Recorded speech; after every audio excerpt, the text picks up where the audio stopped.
ആയിഷ റളിയല്ലാഹു അൻഹ പറയുന്നു, നബി സല്ലല്ലാഹു അലൈഹി വസല്ലമയും എൻ്റെ പിതാവ് അബൂബക്കർ റളിയല്ലാഹു അൻഹും മറവ് ചെയ്യപ്പെട്ട സ്ഥലത്തേക്ക് പൂർണ്ണമായി വസ്ത്രം ധരിക്കാതെയായിരുന്നു ഞാൻ കടന്നിരുന്നത്.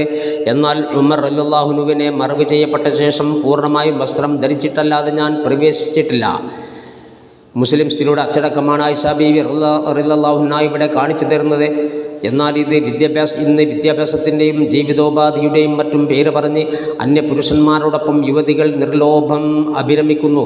ഖുർആൻ പറഞ്ഞു, നിങ്ങൾ നിങ്ങളുടെ വീടുകളിൽ അടങ്ങി ഒതുങ്ങി കഴിയുക, ജാഹിലിയ കാലത്തെപ്പോലെ സൗന്ദര്യം പരസ്യപ്പെടുത്തി നടക്കാതിരിക്കുക, നിസ്കാരം കൃത്യമായി നിർവഹിക്കുക, സക്കാത്ത് കൊടുക്കുക, അള്ളാഹുവിനെയും അവൻ്റെ റസൂലിനെയും അനുസരിക്കുക. നബിയുടെ കുടുംബമേ, നിങ്ങളിൽ നിന്നും മാലിന്യം ഇല്ലായ്മ ചെയ്യാനും നിങ്ങളെ സമ്പൂർണ്ണമായി സംശുദ്ധിയാക്കാനും അള്ളാഹു തീരുമാനിച്ചിരിക്കുന്നു. നിങ്ങളുടെ ഭവനങ്ങളിൽ പാരായണം ചെയ്യുന്ന അള്ളാഹുവിൻ്റെ ആയത്തുകളും തത്വജ്ഞാനങ്ങളും ഓർക്കുക. അള്ളാഹു എല്ലാം നന്നായി അറിയുന്നവരും സൂക്ഷ്മജ്ഞാനിയുമാണ്. മുമ്പത്തെ അജ്ഞാത കാലം എന്നതിന് ഇസ്ലാമിന് മുമ്പുള്ള കാലമെന്നാണ് വിവക്ഷ.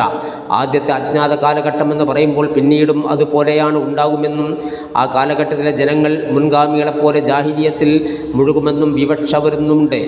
മുജാഹിദ് റളിയല്ലാഹു അൻഹു പറഞ്ഞു, ജാഹിലിയ കാലത്തെ സ്ത്രീകൾ പുരുഷന്മാരുടെ മുന്നിലൂടെ സഞ്ചരിക്കുമായിരുന്നു. ഇതാണ് തബറുജ്.